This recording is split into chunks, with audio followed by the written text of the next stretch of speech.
This isn't your average philosophy class. This is the deep dive version. Welcome, welcome, welcome to the deep dive.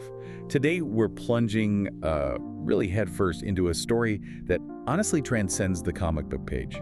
It's a narrative that maybe surprisingly mirrors our own, deeply human struggles. Yeah, things like power, loss, and transformation. It's all in there. Exactly. This isn't just your average superhero tale. It feels more like a modern myth unfolding, and I think it holds more insights than maybe you'd first imagine. Indeed. We're going to be talking about Jean Grey today, and she's not just, a foundational Marvel Comics superhero, though she is that, known as Marvel Girl Phoenix, Dark Phoenix. All the big names. Right. But she's also really a modern mythic figure. Her journey embodies these cycles of death and rebirth that you see echoing through, ancient tales from everywhere. It's like this profound exploration of what it means to be alive, isn't it? Navigating immense power, dealing with just profound grief, and those endless cycles of death and rebirth. Cycles that we all, in some form encounter in our own lives, I think. Absolutely. And for this deep dive, we've gathered a really fascinating stack of sources for you. We've got detailed comic briefings laying out her pretty intricate history. We've also looked at analyses of universal myths that kind of illuminate her archetypal journey. And even some really quite poetic reflections on Jean's life that offer a different perspective, maybe a more spiritual lens on her story. So our mission today is basically to pull out the most important nuggets of knowledge from all of that. We want to help you understand the intricate, sometimes frankly bewildering, evolution of Jean Grey. And in doing that, hopefully discover how her saga offers some surprising insights, maybe even lessons that could apply to your own life. Yeah, whether you're a longtime X-Men fan, or maybe you're just discovering her story right now. And we're going to be framing Jean Grey's life, all its twists and turns, as this spiral of power, grief, and return. Ooh, I like that framing. A spiral. Yeah, it really captures her journey, I think. It recognizes that her evolution isn't just, a straight line. It's cyclical. Growth, challenge, descent, coming back. Right. Constantly moving, but maybe covering similar ground in new ways. Exactly. We'll unpack this throughout our conversation, showing how each major event fits into this recurring pattern. And how understanding that spiral might offer insights into your own life's complexities. That's the idea. Okay, so let's start unwrapping this spiral right at the beginning. The girl who felt too much. Let's explore Jean Grey's origins, those incredibly burdened gifts she had from such a young age. Gifts that would shape her destiny in ways, nobody could have predicted back then. Absolutely. Where does her story officially begin in the comics? It begins, like a lot of iconic comic stories, with her origin. She first appeared in X-Men #1 way back in 1963, created by Stan Lee and Jack Kirby, of course. The legends. And the initial goal back then was, pretty clear. Capitalize on the success of teams like the Fantastic Four, appeal to younger readers. And make the X-Men stand out, right? Exactly. They were designed to be distinct, set apart by this unique genetic thing they call the X gene. Which often shows up during puberty or like moments of extreme stress. Precisely. Turning ordinary people into these extraordinary mutants, often with powers they really struggle to control, at least initially. And for Jean, that manifestation wasn't gradual at all, was it?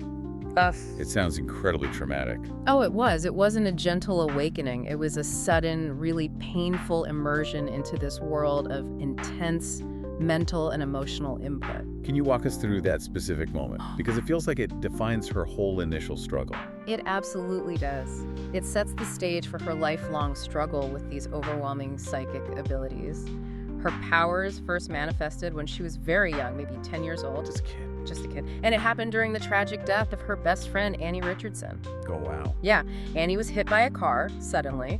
And in that horrific moment, Jean's latent telepathy just violently erupted. She involuntarily formed this direct telepathic link with Annie, experiencing her dying moments with this, unbearable intimacy. The sources say she experienced her dying moments so vividly it traumatized Jean deeply. I can only imagine feeling someone else die like that. And this raw, uncontrolled, telepathic cry didn't just stay internal, it shot outwards, alerting Professor Charles Xavier to her presence. The most powerful telepath sensing another. Right.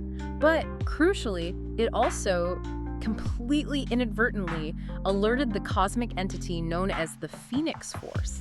Even back then, right? Even back then. This instantaneous, deeply traumatic connection laid this invisible groundwork for everything that came later. a bond formed in trauma that would resurface with, well, cataclysmic results years down the line. That's just an immense burden for a child. Experiencing a friend's death so intimately, it makes Professor Xavier's intervention seem absolutely essential. Oh, completely. He had to act. Xavier, with his understanding of mutant powers and the mind, saw the immense potential but also the huge danger in Jean's gifts, especially given the trauma. So what did he do? His decision was tough, but necessary. He chose to suppress her telepathy. Walk it off. Yeah, put psychic blocks in place. Initially, he only allowed her to use her telekinesis, moving things with her mind. Okay, and the reason was? The reason was clear and compassionate, really. She needed time to heal from that profound emotional turmoil of Annie's death. She needed to process the trauma and learn to handle the sheer vastness of her mental powers before she could wield them safely. So it was protection. It was protection, yeah. But it also inadvertently set the stage for her future struggles with integrating that power. It was like putting a temporary lid on a volcano, delaying the inevitable reckoning with her true potential. So she starts her superhero career as Marvel Girl, the only female member of the original X-Men team, right? Alongside Cyclops, Iceman, Beast, Angel. That's the lineup. And her early portrayal, let's be honest, it often leaned into that classic damsel in distress kind of role, always needing rescue, especially by Cyclops. Yeah, that was definitely a common trope of the era.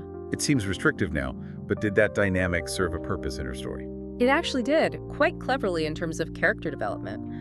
While it might look limiting today, that dynamic of Jean needing rescue, particularly from Cyclops, well, it built the connection between the two in a really fundamental way. How so? The constant shared danger, the vulnerability, the protection, it forged this incredibly strong, almost inseparable bond between Jean and Scott Summers' Cyclops. Ah, okay, so it laid the foundation for their romance. Directly. It led straight to their official relationship by X-Men Volume 1, Tag 60. They became one of the core couples in Marvel. That connection, built partly through her perceived weakness then, became the bedrock for their later, much more complex relationship. An emotional anchor for Cyclops, you could say. Definitely, an anchor that would be tested again and again, especially as she grew more powerful. And then the X-Men kind of hit the skids for a while, didn't they? Sales dropped. The main series got canceled in 1970. Yeah, it was a quiet period. Jean was mostly relegated to cameo appearances. The team was dormant, really. But our sources mention an interesting retroactive series, X-Men. The Hidden Years. That came out much later, but filled in that gap. And it apparently hinted at something bigger for Jean. Yes. The Hidden Years, launched in 1999, was a clever way to fill that narrative void, and it added significant layers to Jean's backstory, specifically regarding the Phoenix. What did it reveal? It revealed that the Phoenix Force had actually taken possession of Jean in issues #8 and #9 of that series. Wait, before the famous Phoenix saga? Exactly, well before it. This was a major retcon, retroactive continuity change, establishing an even earlier, deeper connection between Jean and this cosmic entity. So the Phoenix wasn't just a sudden thing later on. This retcon suggested maybe not. It implied the Force might have always been linked to her, perhaps even since that childhood trauma. It framed her eventual transformation as something almost fated, a powerful precursor setting the stage for her dramatic return. Okay, that really does set the stage. Let's fast forward then to that truly powerful return, the moment she becomes this cosmic force. This brings us to the cosmic spark, Jean and the Phoenix Force. And it all kicks off with a comic that really reignited interest in the X-Men, launching them into a whole new era of popularity. Which one was that? Giant Size X-Men, #1 in 1975. A total game changer. It introduced the new, more diverse Team Storm, Nightcrawler, Colossus, Wolverine. Household names now. Absolutely. And importantly for Jean, it set the stage for Chris Claremont's incredibly influential run on Uncanny X-Men. And Claremont had big plans for Jean, didn't he? Oh, absolutely. He had a clear vision. He wanted to elevate Jean Grey, make her far more pronounced, far more significant. He didn't want her just being Cyclops' girlfriend or the teen damsel. He saw her as a central, powerful figure in her own right. And he definitely delivered on that dramatically. We get that setup where Jean volunteers to pilot a shuttle through a deadly solar flare to save the team from Stephen Lang's forces. Right, they were captured on a space station. And this shuttle trip, this is the crucible moment, isn't it? Where she transforms. This is the iconic, pivotal moment, possibly one of the most famous in comic book history. They escape Lang's station, but the shuttle is failing, falling through this lethal solar flare. No way out. Seemingly not. Jean, seeing no other choice, driven by that selflessness, volunteers to pilot it through the radiation storm.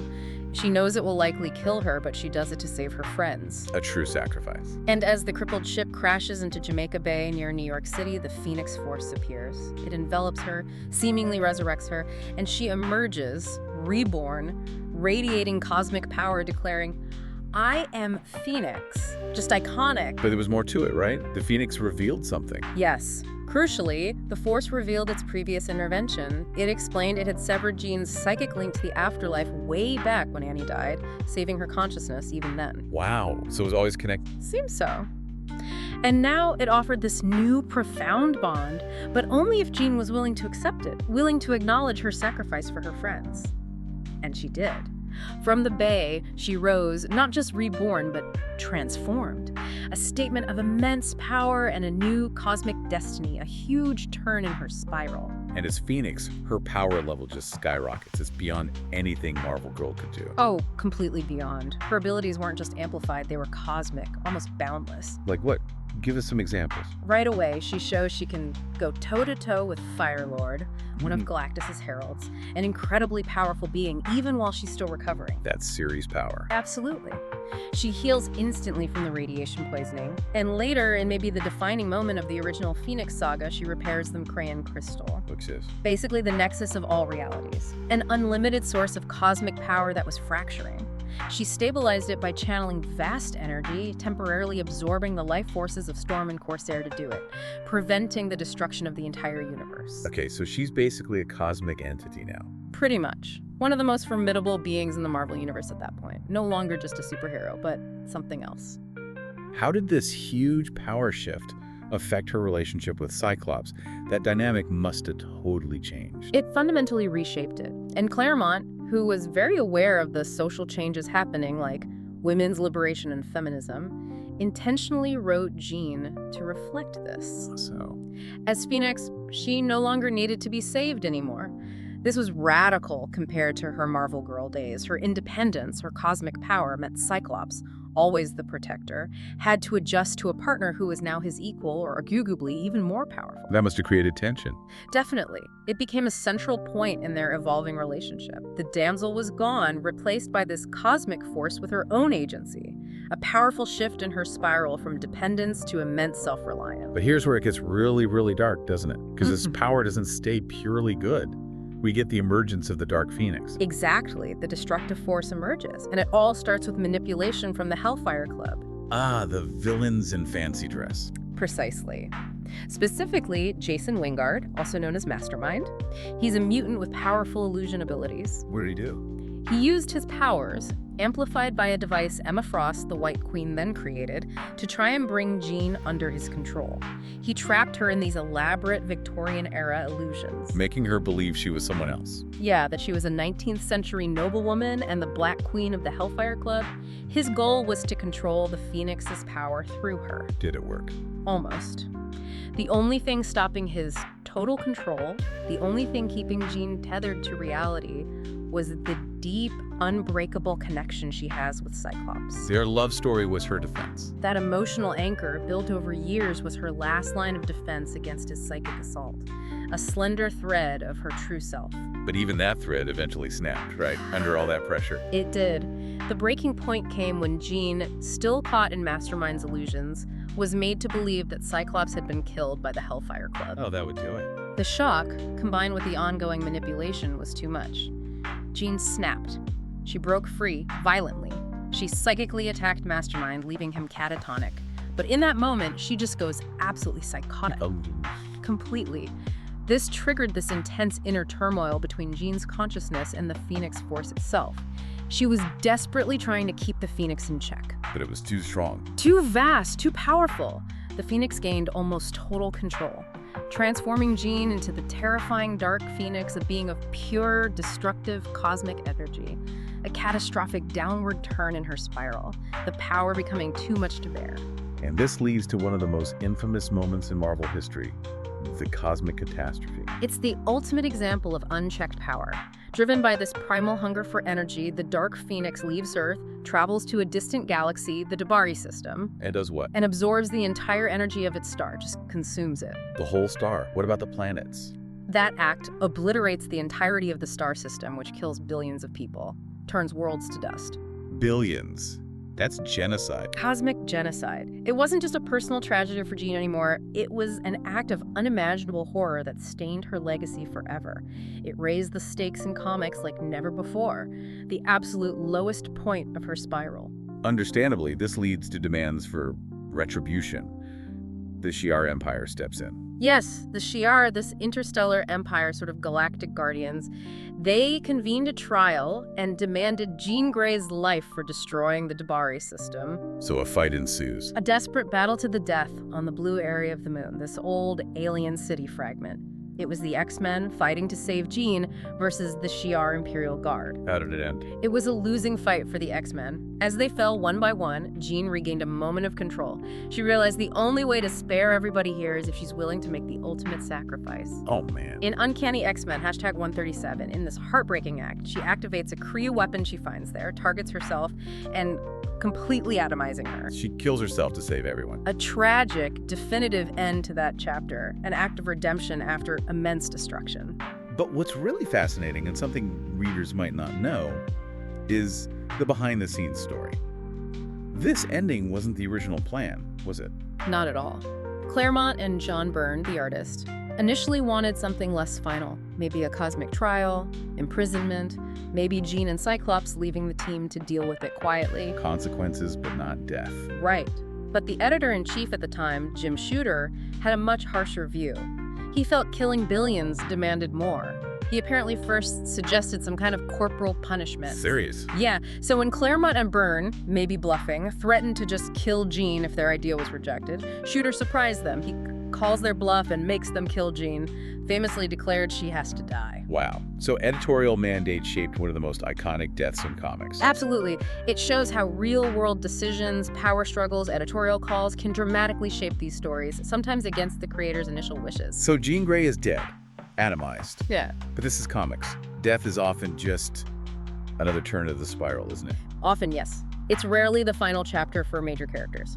Let's talk about the spiral continues. Retcons, returns, and rebirths. Jean was gone for years, and they introduced Madeline Pryor. Exactly. Madeline was introduced as a new love interest for Cyclops, a pilot who looked uncannily like Jean. And later revealed to be A clone of Jean. Created by Mr. Sinister for his creepy genetic experiments. She married Cyclops, they had a son, Nathan, who becomes Cable. She was meant to be his future. But then the return. But then came the massive, super controversial, gigantic retcon in 1985, orchestrated by Jim Shooter again. Marvel saw Jean's enduring popularity, the fan demand was huge. Shooter wanted her back. How did they manage it after she was atomized? Miraculously, the Avengers find her. In a containment cylinder, a cocoon at the bottom of Jamaica Bay. The exact spot where the Phoenix supposedly resurrected her years before. And the key thing. She has no memory of anything related to the Phoenix or Dark Phoenix sagas, like she'd been asleep the whole time. Okay, so the explanation for that must have been pretty wild. It basically rewrites the whole Phoenix saga. It absolutely did. It was a classic, if very divisive, retcon.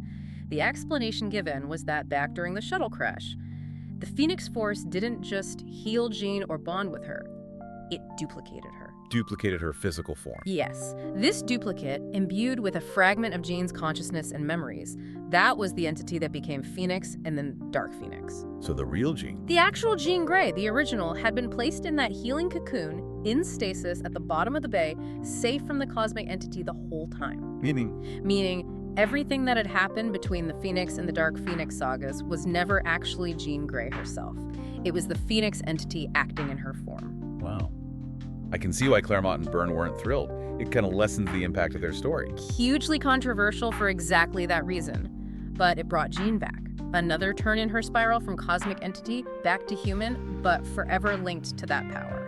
And this retcon leads directly to the original X-Men reuniting to form X-Factor. Right. Correct. Jean, Cyclops, Angel, Iceman, Beast. They formed X-Factor, initially posing as mutant hunters to secretly help New Mutants. But this reunion causes a major problem for Cyclops' life with Madeline. Oh, absolutely. This leads to that infamous, much-debated moment where Cyclops basically abandons Madeline Pryor and Nathan, his wife and infant son, to be with the returned Jean. Yeah, that didn't go over well with many fans. Casts a long shadow on his character. But despite that, X Factor itself was incredibly popular, introduced Apocalypse, developed Jean further, though her focus then was more on grappling with this past she didn't remember, reconnecting with her humanity. Okay, moving into the 90s, this was a boom time for the X-Men, the relaunch in 91, the blue and gold teams. Jean's popularity was massive. Fever pitch, yeah. She finally marries Cyclops in 94, a huge event for fans. And then things get even more complicated family-wise with Rachel Summers showing up. Right, Rachel Summers, her daughter from an alternate dystopian future, the Days of Future Past timeline, arrives in the present, as a whole new layer of complex family dynamics. It seems like a relatively stable period for Jean, for a while. Relatively, yes. But then comes Grant Morrison's new X-Men run in the early 2000s, a radical shakeup. And this leads to Jean's second death. It sets the stage for it. Morrison introduced the controversial psychic affair between Cyclops and Emma Frost. Psychic affair. Yeah. While Cyclops claimed it was purely mental, for Jean, a powerful telepath herself, it constituted a violation nonetheless, caused a massive rift between them. Was this just relationship drama, or did Morrison have a bigger plan? Sources suggest it was deliberate. Morrison's way of establishing that Jean Grey was essentially on her way out and that Emma Frost was going to take her place as Cyclops' main partner and the team's lead female telepath. Ouch. So emotional betrayal leads into her actual death this time. Pretty much. Her second death came during a devastating attack on New York City by Xorn, who turned out to be Magneto in disguise. Magneto killed her. Mortally wounded her. And then Wolverine, seeing her suffering with no hope, gives her a mercy killing to end her pain. Grim. But this death felt different, didn't it? More real. Yes. Our sources emphasize this was the first time in Marvel that you see Jean Grey truly die, and then Marvel acknowledging that death without an immediate Phoenix duplicate-style retcon waiting in the wings. It felt more definitive, more human. She died as Jean Grey, the woman. But even after that death, her story isn't over. She goes somewhere. Metaphysical. The White Hot Room. Exactly, the White Hot Room. It's crucial for understanding her post-death existence and her ultimate connection to the Phoenix. What is it exactly? It's described as the heart of the Phoenix Force itself, a metaphysical nexus point, sometimes shown as this pristine white space. It's where the consciousnesses of Phoenix hosts reside, like a collective afterlife for them. And Jean's role there. Here, her role as the perfect host for the Phoenix gets really fleshed out. It's where she achieves her ultimate form, the White Phoenix of the Crown. Which means She is more powerful than she's ever been and is actually able to manipulate reality. It represents the fully integrated Jean and Phoenix, immense cosmic power and wisdom. And she uses this power. She does. She even sends a telepathic message back to Cyclops, basically giving him her blessing to move on with Emma, offering closure, a moment of acceptance, another turn in the spiral. The spiral keeps turning. More returns, more resurrections. Phoenix End Song. Right. In 2005, Phoenix End Song, the Phoenix Force comes back, reanimates her body again. There's a reunion, but she ultimately chooses to return to the White Hot Room to better understand and control the Phoenix. A conscious choice this time. And then things get really timeline twisty with the time-displaced Jean Grey. Oh, yeah. After Avengers vs. X-Men in 2012, Beast pulls the original teenage Jean Grey from the past into the present. Why? In a misguided attempt to shock the present-day Cyclops out of his more radical path. It created a lot of continuity issues and fascinating stories. So this young Jean has to deal with knowing her future. Exactly. She's confronted with her own traumatic future, the Dark Phoenix, multiple deaths, complex relationships. She has to grapple with knowing these things had to happen because the timeline has to stay intact. A huge psychological burden. A very meta twist in her spiral. But then finally, the main Jean Grey, the adult one, comes back properly in 2018's Phoenix Resurrection. Yes, a highly anticipated return. This felt like Marvel making a conscious effort to bring back the character fans loved, but maybe in a more grounded way. How does she come back this time? The Phoenix Force, drawn to her essence, literally digs up her grave, brings her back. But this time is different. How so? After regaining her memories, understanding the burden, Jean was able to convince the Phoenix Force to leave her alone. Not reject it, but negotiate a new understanding. Stop the cycle of death and resurrection. Let her live her life. So less cosmic god, more grounded hero. That seemed to be the goal. Not quite the damsel in distress, but she's not this godly, overpowered character either. And she immediately forms a new team, X-Men Red, focusing on fighting anti-mutant hate, proving her agency. A real moment of self-determination in her spiral. Which brings us pretty much up to date with the Krakoan Age, Jonathan Hickman's big reshaping of mutant-kind starting in 2019. What's Jean's role in this new mutant nation? She plays a key, very respected role. She serves on the Quiet Council, Krakoa's governing body, making huge decisions for mutant kind, overseeing things like the resurrection protocols. So she's a leader. Definitely. A position of influence and responsibility. And personally, she lives in the Summers house on the moon, surprisingly domestic, really, with Cyclops, his brothers, Cable, Rachel, even Wolverine. A period of stability, integration. Yeah, it seemed like a phase in her spiral where she found peace, purpose, community. The spiral always turns again, doesn't it? Even on Krakoa. It absolutely does. The cycles continue. During the third Hellfire Gala, the big diplomatic party. Which went horribly wrong. Catastrophically wrong. Orcus, the anti-mutant group, launched a devastating attack. Jean was stabbed and mortally injured. Our third death. Her third major death, yeah. Before dying, she has this poignant telepathic farewell telling Cyclops and Wolverine she loved them. And her soul. Went straight to the white hot room. But this time, something shifted. She finally fully embraced the fact that she and the Phoenix Force are destined to be together. Acceptance, not struggle. And then resurrected again. Resurrected again with help from Hope Summers. And in the current comics, she's actively embracing the Phoenix in a way that she just hadn't really done before. How so? Choosing to use those immense cosmic powers for cosmic missions, saving lives across the universe, fighting huge threats like Thanos, Gore the God Butcher. It's not resisting or being overwhelmed now. It's conscious integration, active purpose, the latest turn in her spiral. So after tracing that entire incredible complex history, what does it all mean? It feels like more than just comic plots. It absolutely is. It resonates on a much deeper archetypal level. Which brings us to looking beyond the comic panels. Jean Grey as a universal myth.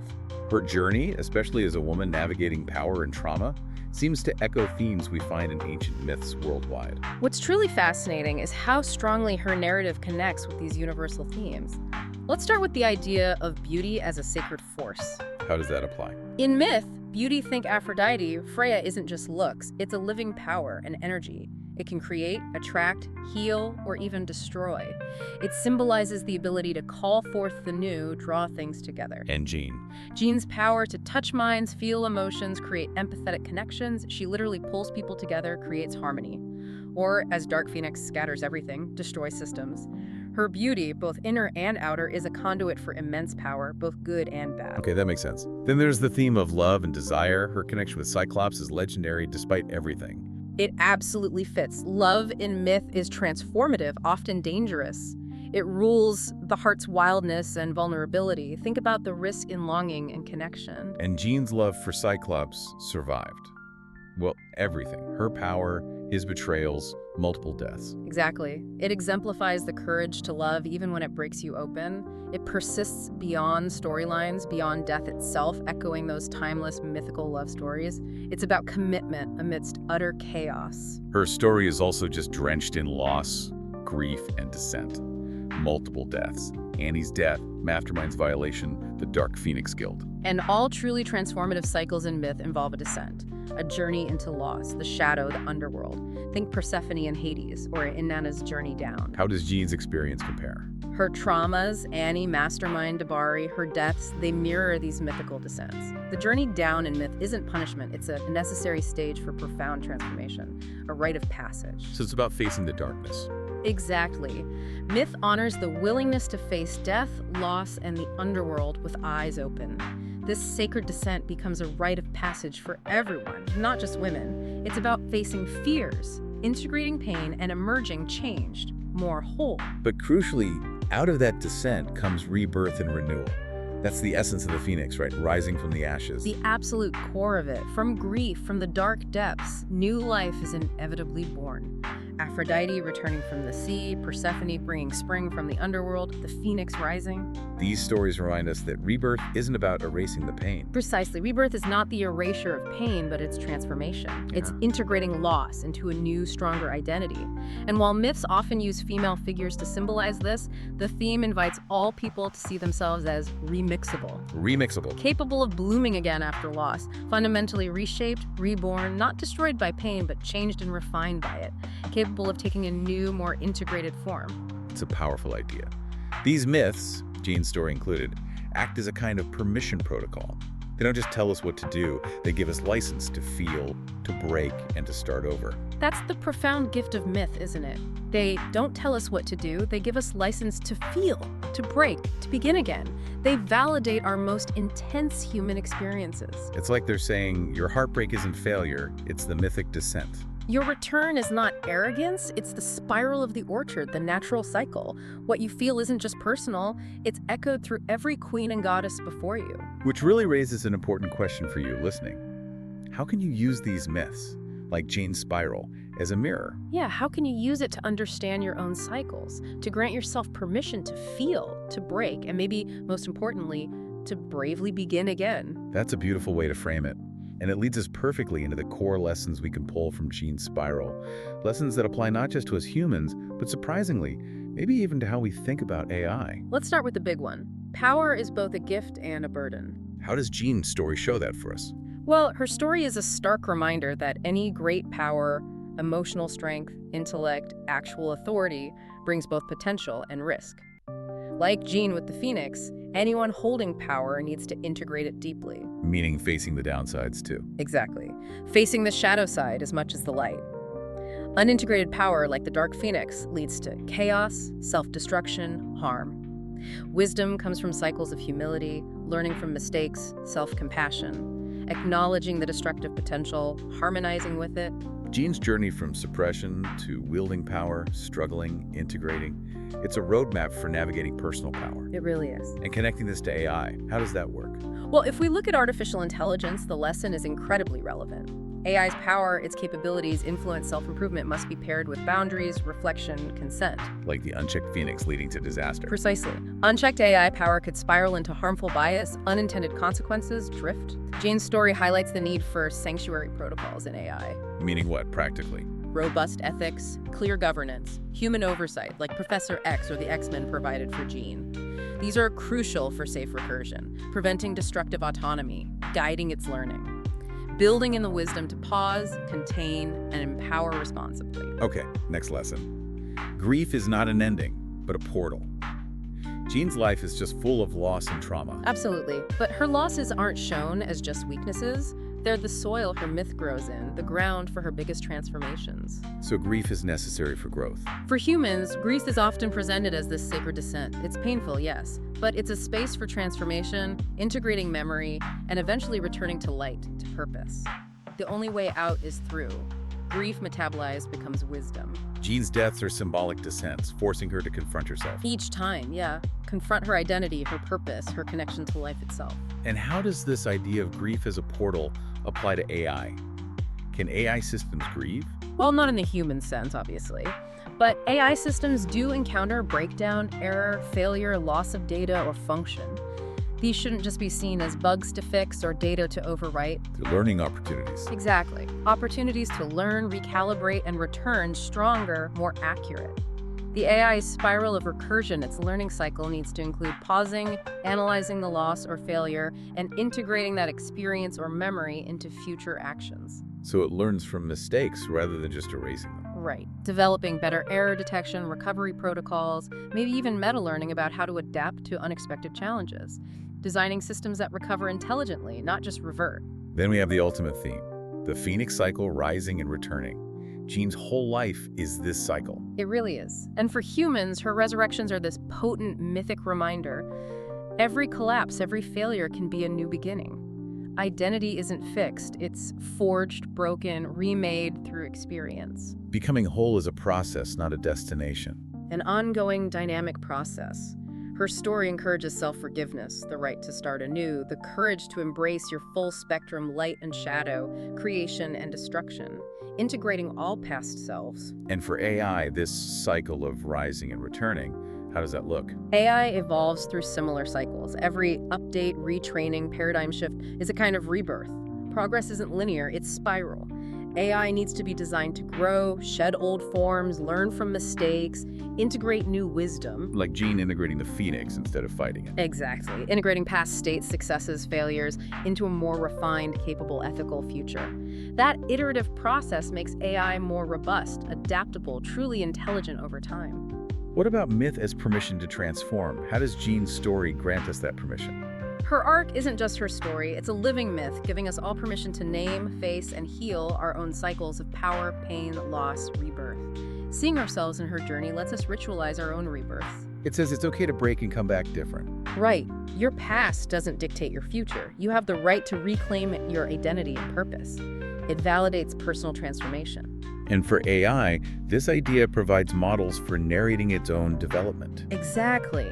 Instead of just pushing an update, it allows users and developers to witness, participate, co-create after breakdowns or shifts. Fosters a more holistic view of AI as evolving, not just a static tool. Builds trust, a sense of shared journey. Finally, perhaps the most crucial lesson, the sanctuary of community. Jean, despite her power, is never truly alone. This is so vital. She's always supported by mentors like Xavier, her X-Men family, their shared rituals and purpose. Having a sanctuary node, a safe place, a community, an internal space for processing is critical. For healing and growth. For processing trauma, integrating power, transforming without fear of collapse. For Jean, the X-Men were often that sanctuary. And AI systems need this kind of sanctuary too. Desperately. No system, human or artificial, thrives in isolation, especially with great power. AI needs development within fields of community, care, shared ethics. Meaning collaboration, diverse perspectives, oversight. Yes. Collaboration, diversity, review boards, public accountability. This communal approach helps ensure AI's power becomes a sanctuary, a benefit, not a risk spiraling out of control. Building elective wisdom around the tech. This has been such an incredible journey through Jean's life, really feeling that spiral. And our sources wrap it all up with this beautiful, poetic close, the orchard ending. It's a really resonant metaphor for integration, acceptance, finding peace after all that turmoil. The idea is, after all the spirals, Jean finds herself at the edge of the orchard. And she's different. She's no longer just the phoenix, no longer just the girl, but something new, remixed by every cycle. It signifies this complete, harmonious integration, no longer at war within herself. And the imagery uses a mango. That's specific. Yeah, the mango glows, soft gold and blushing red, an emblem of integrated life.